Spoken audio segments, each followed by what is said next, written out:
Son kicks out elderly mother with 3 birds and wanted an inheritance? Well, here you go. Evelyn Parker held the iron cage with trembling hands as tears streamed down her wrinkled face. At 72, she never imagined she'd leave her home like this, with just a worn-out suitcase and her 3 birds as her only companions. "Mom, I told you there's no discussion. I need to sell this house today, and you have to leave," said Richard, her 48-year-old son, pointing firmly to the door with a cold stare. "But son, this house is my whole life. I raised you here alone, your father."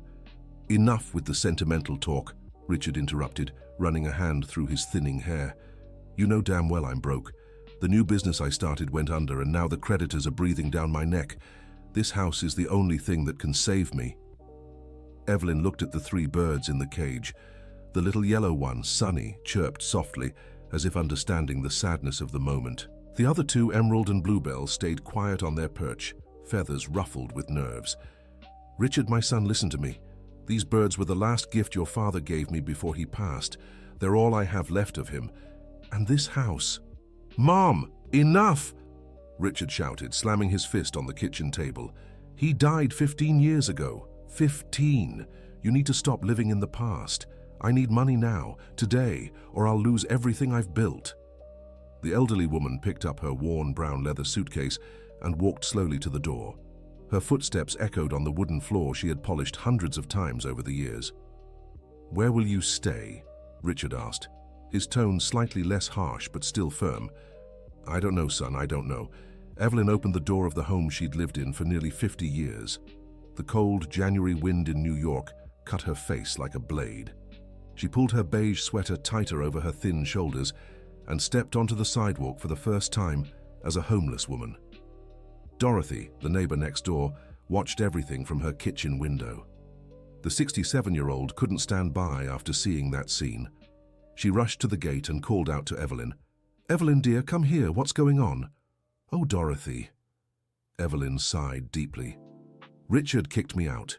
He needs to sell the house to pay off his debts." "Kicked you out? Isn't that your house?"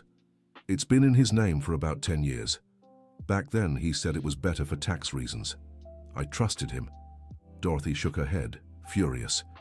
She'd known Evelyn for over 20 years and knew the sacrifices she'd made to raise her son alone after her husband passed from heart trouble. "You're staying with me tonight. Tomorrow, we'll talk this through properly." "I don't want to be a bother, Dorothy." "Nonsense. We've been neighbors for decades. Come in. Let's get some coffee and you can tell me everything." The 2 women went inside Dorothy's house. Evelyn set the bird cage on the living room table, and the 3 birds began looking around, confused by the unfamiliar surroundings. "Start from the beginning," Dorothy said, pouring hot coffee into flower-patterned cups. "It started 2 months ago, Dorothy." Richard came home all excited, saying he'd started an import business with 2 partners, said he was going to get rich, that he'd finally found his calling. Evelyn cupped the mug with both hands to warm them and continued. 2 weeks later, he came back desperate. Said his partners scammed him, took all the money he invested, and vanished. He owed the bank, suppliers, everyone. So he decided to sell the house. Not at first. He tried getting loans, did odd jobs here and there, but the debt was too big, Dorothy. Over $200,000. Dorothy nearly choked on her coffee. 200,000, oh my heavens. That's right.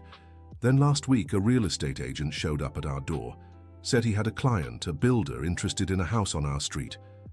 When Roger heard how much the house was worth, his eyes lit up. "How much?" $800,000, Dorothy. 800,000. The 2 fell silent for a moment. Sunny, the little yellow bird, let out a melancholic chirp, as if he understood the conversation. "Do you have any paperwork for the house? Anything that proves it's yours too?" "Dorothy, when we bought that house 45 years ago, everything was done in my late husband Robert's name. Back then, that's just how it was. Women didn't buy houses. After he passed, Richard inherited everything automatically. But you lived there your whole life, raised your son there. That doesn't count in court, dear. What matters is the paperwork." Dear listener, if you're enjoying the story, don't forget to like and especially subscribe to the channel. It really helps us who are just starting out. Now, back to the story. The next morning, Evelyn woke up early on Dorothy's couch. The three little birds were already awake, but they weren't singing like usual. They seemed sad, lost. "Good morning, dear," Dorothy said, walking into the living room with a breakfast tray. "Did you sleep well?" "How could I sleep well, Dorothy? I keep thinking about where I'll live, how I'll survive. My pension is just minimum wage." "You can stay here as long as you need. You're too kind, but I can't take advantage of your generosity." Just then, Dorothy's phone rang. It was her daughter, Jennifer, who lived in Washington, D.C. "Mom, are you okay? I dreamed about you all night." "I'm fine, sweetheart. It's just that Evelyn is here. Her son kicked her out of the house yesterday." "Kicked her out? What do you mean?" Dorothy told her daughter the whole story, and Jennifer was furious. "Mom, you need to call Harold. Remember him? The lawyer who helped us when Dad passed. He knew Evelyn's husband well. They worked together at the factory." "That's right. Why didn't I think of that sooner?" After breakfast, Dorothy called Harold Thompson's office. The lawyer, now 69, remembered Robert Parker and his wife Evelyn very well. "Dorothy, you can both come by this afternoon. I'll see what I can do." At 3 o'clock, the two women were in Harold's small office in downtown New York. The lawyer, a tall, thin man with graying hair and reading glasses, greeted Evelyn with a warm hug. "Evelyn, I'm so sorry for what you're going through. Robert was a good man. He didn't deserve a son like that. Harold, do you think there's anything I can do?" "Well, Evelyn, I'll be honest with you. Legally, the house is in your son's name, but I'll look into a few things. Robert was very careful with paperwork, and I remember he came to see me a few times in the months before he passed." "Do you remember what he wanted?" "I'll check my files. He may have left some instructions about it." While Evelyn and Dorothy talked to the lawyer, Richard was at home meeting the first potential buyers. The real estate agent, Brian Miller, had brought an engineer from the construction company to evaluate the property. "Richard, I need to talk to you about something important," said the engineer, a young man in sunglasses. "Go ahead." "We did a preliminary inspection of the land and found some issues." "What kind of issues?" "There's a small irregularity in the paperwork.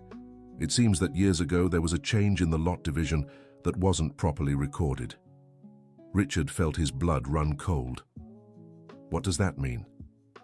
"It means the amount we were offering needs to be reconsidered. With this pending issue, we can only offer $400,000. $400,000? But you said $800. That was with clean documentation. With this problem, we risk future legal complications." Richard ran his hand over his face, desperate. $400,000 wasn't enough to settle all his debts. He'd still owe $200,000. "Can I fix this documentation issue?" "You can, but it'll take time and cost a lot. Between lawyers, notary fees, and other expenses, you'll likely spend around $50,000, and there's no guarantee it'll be resolved."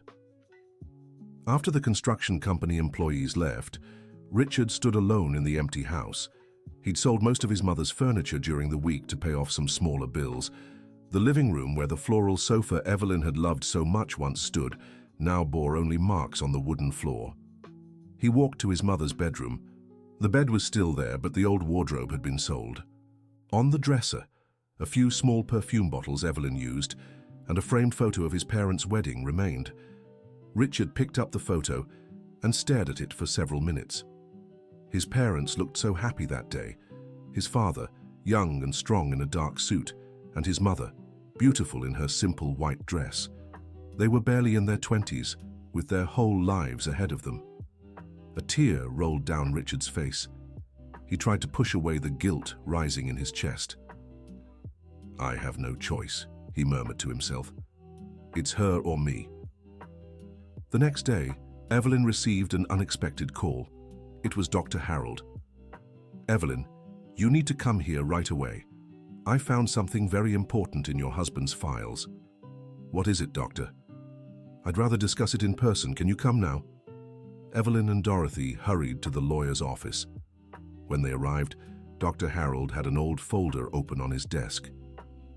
"Evelyn, your husband was smarter than we thought. Look at this." The lawyer showed a yellow document. "What is it?" "It's a life estate deed. Robert registered this 2 months before he passed. He left the house's ownership to his son, but ensured you'd have the right to live there for the rest of your life. Evelyn's eyes widened. What do you mean? It means Richard may own the house on paper, but you have the legal right to live there until the end of your life. He can't evict you. But doctor, why didn't Richard know about this? Because Robert filed it in a different county where you used to live. He likely did it so the document would only surface if necessary. Dorothy clapped her hands, excited. Evelyn, you can go back home. Wait, Evelyn said, still processing the information. If I have the right to live there, can Richard still sell it? He can sell it, but the buyer would have to accept you living there. And that, of course, drastically lowers the property's value. No one wants to buy a house with a life estate held by someone else. So that means the house is worth far less than Richard thinks, and he won't be able to sell it for the amount he needs. Evelyn fell silent for a moment, absorbing everything. Then an idea struck her. Dr. Harold, can I ask you something? Of course. If I give up this right, does the house go back to its original value? Yes, but why would you do that? I have an idea. That afternoon, Evelyn asked Dorothy to accompany her to the house. She wanted to pick up some clothes and check on things. When they arrived, they found Richard in the kitchen, sitting on the only chair left, his head in his hands. Richard, Evelyn called softly as she stepped inside. Her son looked up, surprised. Mom, what are you doing here? I came to get a few things and talk to you. Mom, if you're here to try and convince me to give up on selling the house, it's no use. I need this money. Son, sit down here and listen to me carefully. Evelyn pulled another chair and sat facing her son. Dorothy stood leaning against the kitchen counter. Richard, your father left a document that gives me the right to live in this house for the rest of my life. Richard's face turned pale. What do you mean? Evelyn explained everything about the life estate. As she spoke, Richard grew more desperate. So, I can't sell the house. You can sell it, but for much less money. Who's going to buy a house where a 72-year-old woman has the right to live until she passes? Richard stood up and began pacing back and forth in the kitchen. Mom, this can't be happening. I need this money. I'll lose everything. They'll take my car, my business, and I'll end up on the streets. Son, you put me on the streets yesterday. The words hit Richard like a bucket of cold water.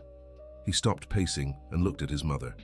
Mom, you kicked me out without a second thought. Me out, without caring where I'd sleep, how I'd eat if I'd have a roof over my head.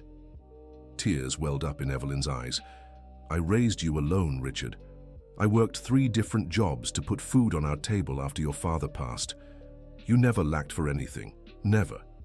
Mom, I know, but there's no but, son. You'd rather see me homeless than lose your money. Richard sat back down in the chair, head lowered. What happens now?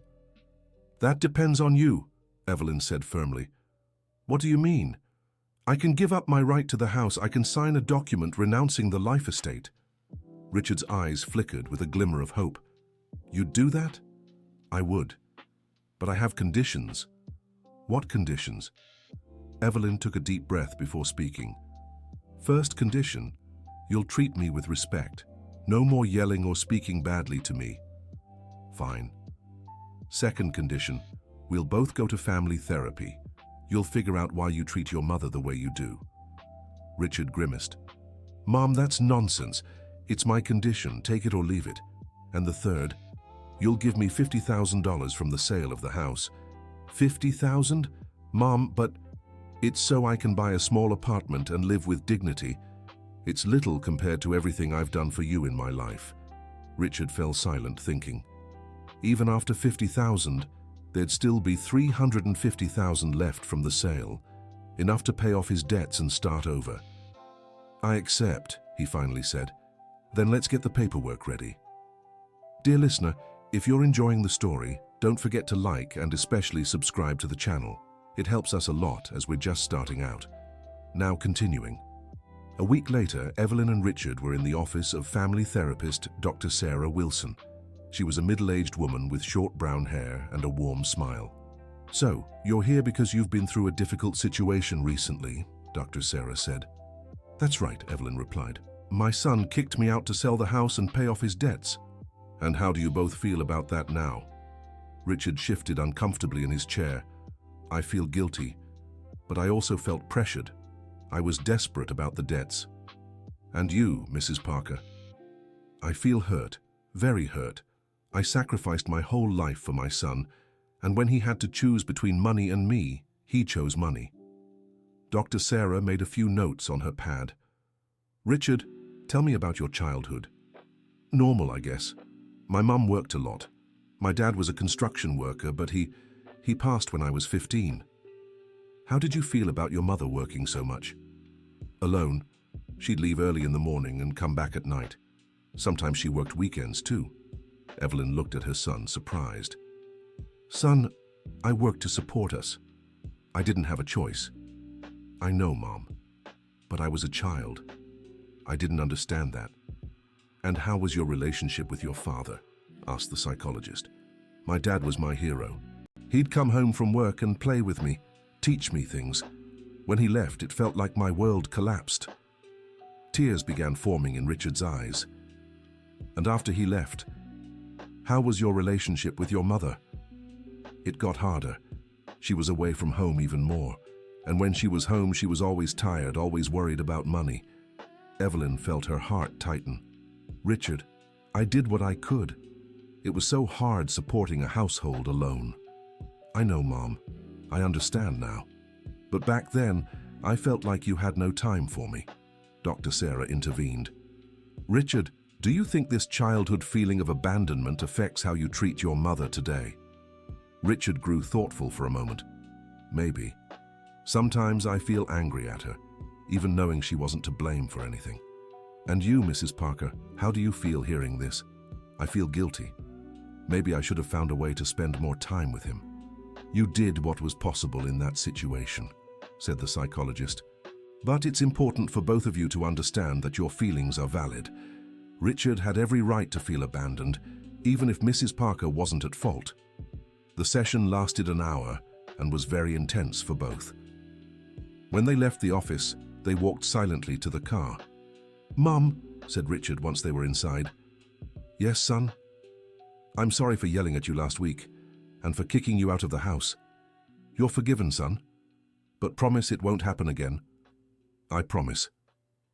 On the way home, Evelyn remembered the birds at Dorothy's house. Son, I need to pick up my birds from Mrs. Dorothy's. Go ahead. They can come home. You don't mind them? Richard stayed quiet for a few seconds. To be honest, Mum, I've always been jealous of your birds. Jealous? Why? Because you spend hours talking to them, taking care of them. With me, you were always more serious, more distant. Evelyn was surprised by her son's confession. Son, with you I had to be serious because I needed to raise you, teach you about life. With the birds I can be more affectionate because they don't need to learn anything. I never thought of it that way. Richard, do you want to try caring for the birds with me? Maybe you'll understand why I love them so much. You'd let me. Of course. When they arrived at Dorothy's to pick up the birds, Evelyn noticed they looked different. Sunny, the yellow one, had ruffled feathers and wasn't singing. Emerald and Bluebell also seemed listless. Dorothy, are they sick? I think so, dear. They've been like this since yesterday. They don't sing, barely eat. Evelyn grew worried. Those birds were her only physical reminder of her late husband. Let's take them to the vet, said Richard. Son, the vet is expensive. Mum, let me pay. It's part of my apology. At the vet's office, Dr. Michael, a kind young man, examined the 3 birds. Your birds are stressed, he said. Probably from the change in environment. Is it serious? Asked Evelyn anxiously. Not serious, but they need care. They need to return to a familiar, calm environment, and they'll need lots of affection in the coming days. How long until they recover? Asked Richard. With proper care, about a week. But it's important you both care for them together. They can sense harmony in their surroundings. Over the following days, Evelyn and Richard took turns caring for the little birds. Richard learned to change the water, give them just the right amount of food, and even talk to them. Mom, Sonny answered when I spoke to him, Richard said excitedly on the 3rd day. He likes you. See how it's not so hard? It's relaxing to take care of them. I never thought it would be. Gradually, the birds began to improve. By the end of the week, they were singing again, especially early in the morning. "Mom, can I ask you something?" Richard said while cleaning the cage. "Of course. Why did Dad give you these birds?" Evelyn smiled, her eyes shining with longing. "Your father gave them to me on our last wedding anniversary. He said it was because I used to sing all around the house when I was happy, just like the birds." "I remember that. You sang a lot when I was little. I stopped singing after he left. I only started again when the birds arrived. It's like they brought a little piece of him back." For the first time, Richard understood why those birds meant so much to his mother. "Mom, can I tell you something?" "Of course, son. I miss Dad a lot too. Sometimes I get angry because he left and I had to grow up so fast to take care of everything." "Son, your father didn't want to leave. His heart just couldn't take it anymore." "I know, but I still get angry sometimes. It's normal to feel angry. I felt a lot of anger too when he passed." Just then, Sonny let out a long, melodious chirp, as if singing to both of them. "I think he's happy we're talking," Evelyn said. "Mom, can I ask for your forgiveness about something?" "What is it?" "All these years I blamed you for having to grow up so fast after Dad left. I thought it was your fault I didn't have a normal childhood." Evelyn felt her eyes well up. "Son, I blame myself for that every day too. But now I understand you did the best you could. You were both Mom and Dad at the same time." They hugged right there in the kitchen while the three birds sang like they hadn't in ages. Dear listener, if you're enjoying the story, take a moment to like and especially subscribe to the channel. It helps us a lot as we're just starting out. Now, continuing. 2 weeks later, Evelyn was packing her things to move into the apartment she'd bought with the money from selling the house. It was a small but comfortable place, with 2 large windows in the living room where she'd put the bird's cage. "Mom, are you sure you don't want to stay here until you find a bigger place?" Richard asked. "I'm sure, son, I need my independence, and you need yours too. But we'll still see each other all the time, right?" "Of course, you can come for lunch every Sunday." "And can I help take care of the birds?"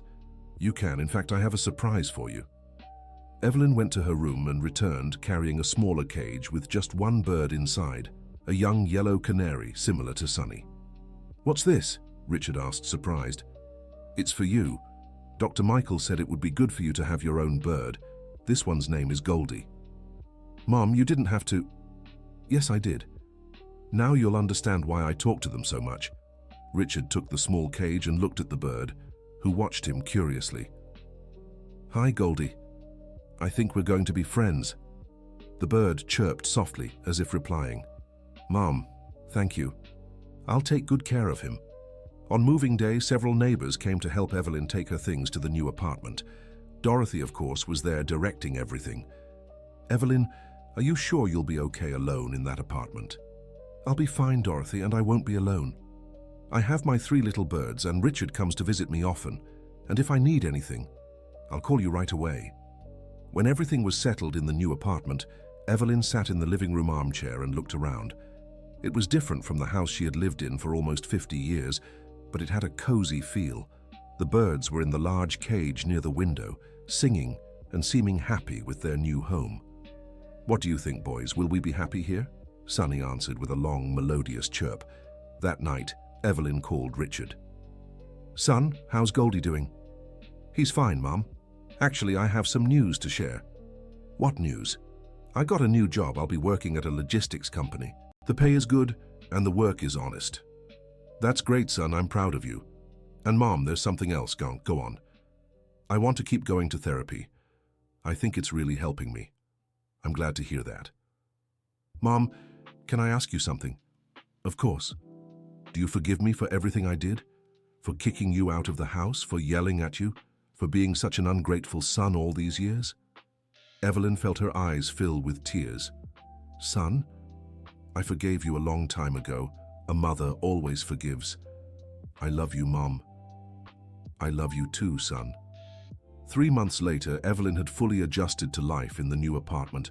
She woke up early every day, had coffee while chatting with the birds, and then went out for her activities. She had joined a senior group at the community church and made new friends. Twice a week, she attended craft classes, and once a week, she sang in a choir. "Mrs. Evelyn, you've been so much livelier lately," said Mrs. Rose, a friend from the senior group. "It's true, Rose. I feel like I'm living a new chapter of my life." "And how's your relationship with your son?" "Much better. We talk every day, and he comes over for lunch every Sunday. He even helps take care of my birds." "That's wonderful. A close family is a blessing." On Sundays, Richard always arrived mid-morning with flowers or some sweets Evelyn liked. They had lunch together while the birds sang in the living room. "Mom, I have some news," Richard said one Sunday in October. "What news?" "I met a girl at work. Her name's Amanda." "Oh? Tell me more." "She works in the finance department. She's a really good person, Mom. Honest, hardworking." "And you like her?" "I like her a lot. So much that I wanted to introduce her to you." "Of course, bring her over next Sunday." "Mom, there's something I want to tell you about Amanda." "What?" "She also lost her father when she was a teenager, and she took care of her mother alone until she passed last year." Evelyn was moved, so she understands what we've been through. She really does.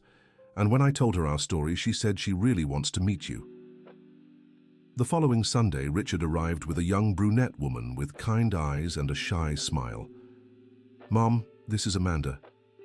"It's so nice to meet you, Mrs. Evelyn. Richard talks about you all the time." "The pleasure is mine, dear. Come in. Make yourself at home." Amanda looked at the birdcage and smiled. "They're so beautiful. What are their names?" "This little yellow one is Sunny, the green one is Emerald, and the little blue one is Bluebell." "Can I get closer?" "Of course. They like visitors."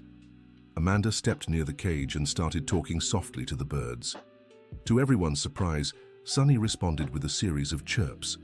"Wow, he likes you," said Evelyn, amazed. "I've always had a way with animals. My mother used to say I had a gift." During lunch, Amanda talked about her childhood and how she had cared for her sick mother in her final years. "Mrs. Evelyn, when Richard told me he had kicked you out of the house, I was so angry with him." "You were?" "I really was.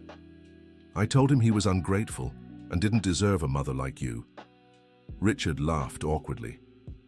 "That's when I decided to seek help. Amanda's scolding woke me up to life." "Thank goodness, why," said Evelyn. "Sometimes we need someone from the outside to show us our mistakes." After lunch, while Richard washed the dishes, Amanda stayed in the living room talking to Evelyn. "Mrs. Evelyn, can I tell you something?" "Of course, dear. Richard is so different from when I first met him. He used to be bitter, always complaining about life. Now he's lighter, happier. Therapy is doing him good. He talks about you a lot, you know, says he's learning to appreciate what he has." "I'm glad to hear that." "And Mrs. Evelyn, can I ask you a personal question?" "Go ahead. Don't you feel lonely living here?" "Sometimes, yes. But it's different from the loneliness I felt when I lived with Richard and we fought. That was a sad loneliness. This is a peaceful one." "I understand. And you, dear? Do you live alone too?" "I do. Ever since my mother passed, I've lived in a small apartment near work." "And you don't feel lonely?" "Very much, especially on weekends." Evelyn grew thoughtful for a moment. "Amanda, can I make you an offer?" "What offer?" "How about you come spend some weekends here? I have a pull-out couch in the living room that's quite comfortable." "You'd really let me?" "Of course I would. It'd be nice to have some female company now and then." Amanda was moved by the invitation. "Mrs. Evelyn, you're so special. Now I understand why Richard talks about you so much. You're special too, dear. I can see in your eyes that you have a good heart." That night, after Richard and Amanda had left, Evelyn sat in her armchair to chat with the birds as she did every evening. "So, boys, what did you think of Amanda?" Sunny replied with an excited chirp. "I liked her too. I think she'll be good for our Richard." Emerald and Bluebell also chirped, as if in agreement. "You know what I think? I think things are falling into place in our lives. It took a while, but they're coming together." 6 months later, on a sunny Saturday in March, Evelyn was in her apartment baking a chocolate cake when the phone rang. "Mom, can I come over now? I need to talk to you about something important." "Of course, son. Did something happen?" "I can't say over the phone. I'm on my way." Evelyn grew worried. Had Richard gotten into trouble again? 40 minutes later, Richard arrived with Amanda. They both looked strange, too serious. "What's going on?" asked Evelyn anxiously. "Mom, sit down. I need to tell you something." Evelyn sat in the armchair, her heart racing. "Mom, Amanda and I have decided to get married." Evelyn's eyes widened and then she burst out laughing. "Oh my goodness, you scared me. I thought something bad had happened. Are you happy?" asked Amanda. "Of course I'm happy. You two are perfect for each other." Evelyn stood up and hugged them both at once. "When's the wedding?" "In December, if you agree," said Richard. "If I agree, why wouldn't I?" "Because we want it at the community church here and the reception in the building's party hall. We want a simple ceremony, just close family and friends." "And Mom," said Amanda, "we'd like you to be Richard's matron of honor." Evelyn felt her eyes welling up with tears. "It would be an honor to be your matron of honor." "There's one more thing, Mom," said Richard. "What?" "We want the birds to be part of the ceremony." "How so?" "We'll bring their cage to the church. They'll be there when we say, 'I do.'" Evelyn couldn't hold back her tears. "Kids, you're going to make me cry." "Cry, Mom. Cry from happiness," said Richard, hugging his mother. In the following months, Evelyn became completely immersed in the wedding preparations. She helped Amanda choose the dress, organized the decorations for the banquet hall, and even learned how to make almond cookies to hand out to the guests. "Mrs. Evelyn, you're more excited about this wedding than I am," Amanda said, laughing. "It's just been so long since I had a reason to celebrate. And now you do." "Now I do. And I'm even gaining a daughter in the process." "You already think of me as a daughter.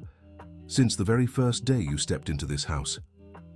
A week before the wedding, Evelyn was in the apartment putting the finishing touches on the last details when she received an unexpected visitor. It was Dr. Harold, the lawyer. "Dr. Harold, what a surprise. Please come in." "Evelyn, I came here because I need to show you something." "What is it?" The lawyer opened a folder and pulled out an envelope yellowed with age. "What's this?" "It's a letter your husband left for you. It was with the trust documents, but it was only to be delivered when you were truly happy again." "What do you mean?"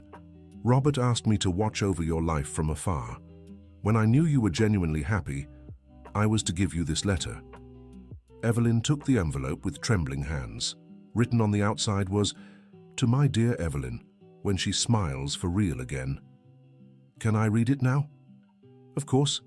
It's yours." Evelyn carefully opened the envelope and pulled out a sheet of paper with her husband's familiar handwriting.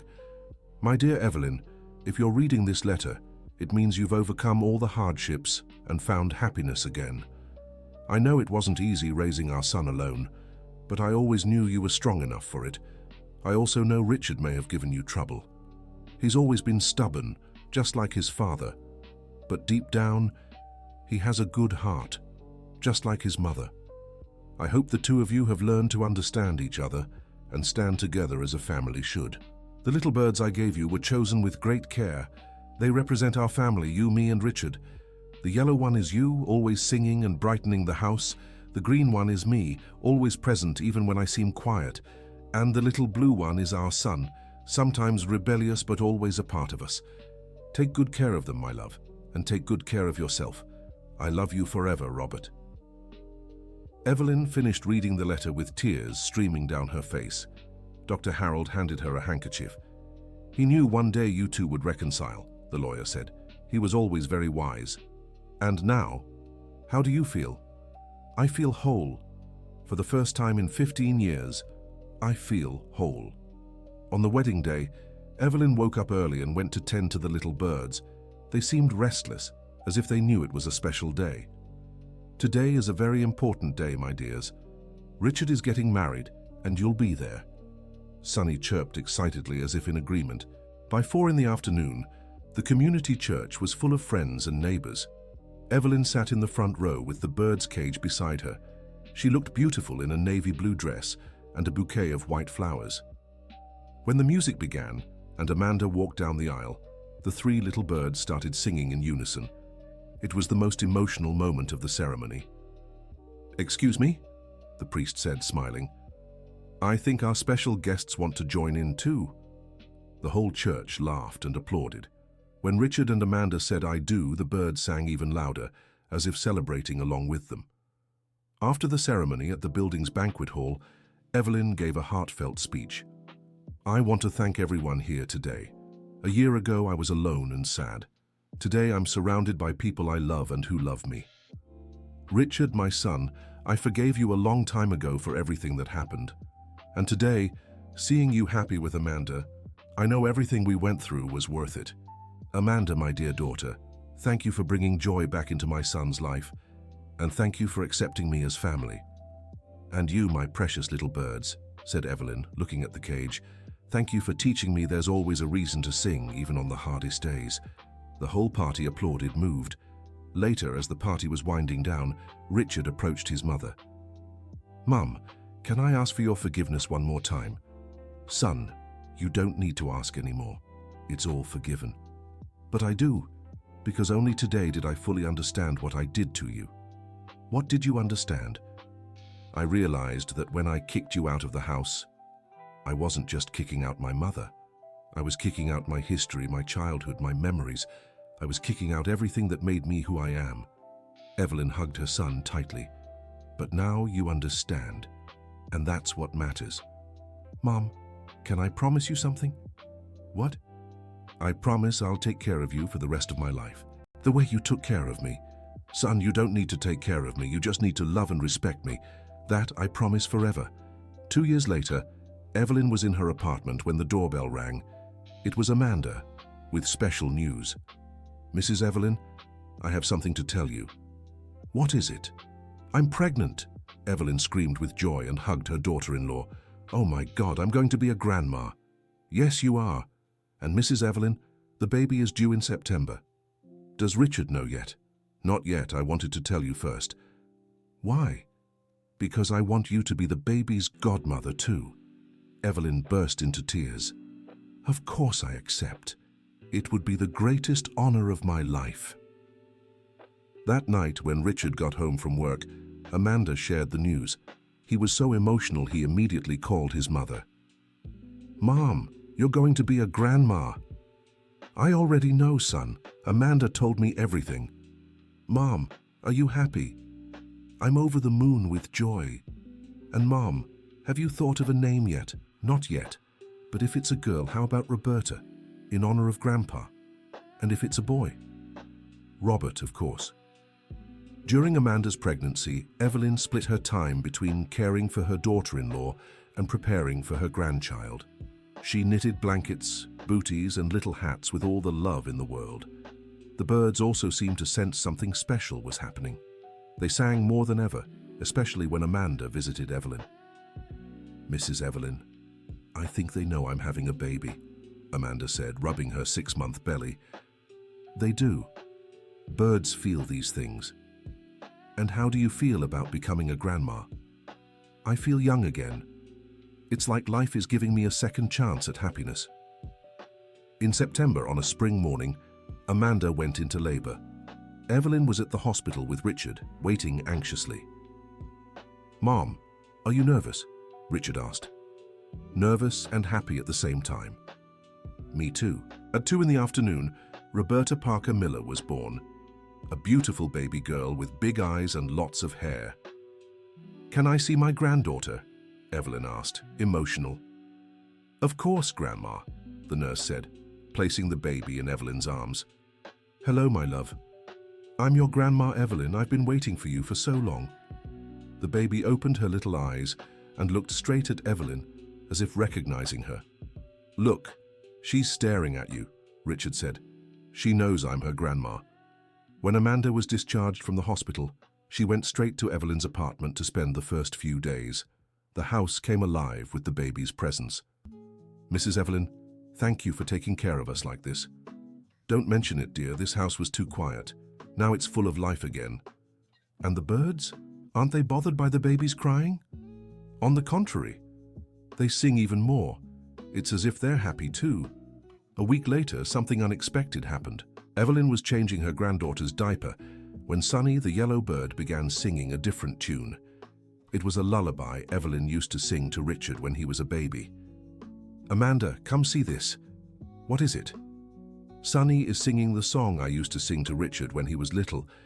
The two women were moved as they listened to the bird. "How does he know that song?" "He must have heard me singing it over the years and remembered it." From that day on, whenever the baby cried, Sunny would sing the lullaby, and the little girl would calm down immediately. "Mrs. Evelyn, I think your granddaughter has a special connection with the birds," Amanda said. "Just like her great-grandmother, Richard's father's family always had that gift." 6 months later, on a January afternoon, Evelyn was in the apartment taking care of her granddaughter while Amanda and Richard were at work. The baby was in her stroller, playing with a rattle when something extraordinary happened. Sunny, who was loose in the living room, Evelyn sometimes let them fly freely around the apartment, landed on the baby's stroller. The little girl reached out and gently touched the yellow feathers of the bird. "Look, Sunny, you like Roberta, don't you?"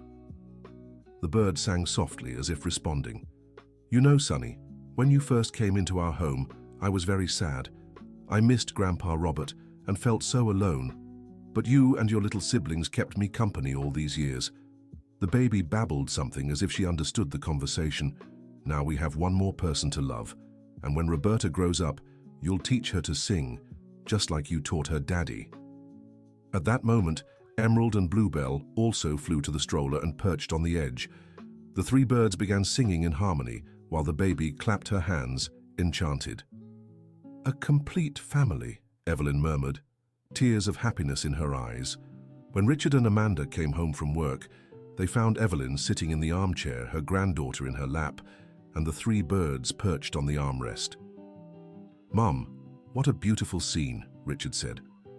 "They've adopted Roberta," Evelyn replied. "From today on, she's part of the flock. And how about you, Mom? How are you feeling?" "Son, 3 years ago, I was on the street with nowhere to live, holding a cage with 3 birds and feeling like the unhappiest person in the world. And today? Today I have my home, my son, my daughter-in-law, my granddaughter, and my birds. I have a complete and happy family." Richard stepped closer to his mother and kissed her forehead.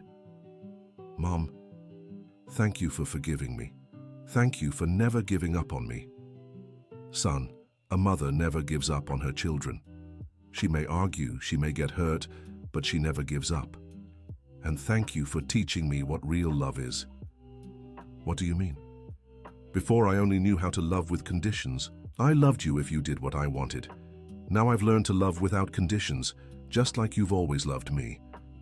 Amanda, who had been listening quietly, stepped closer to them.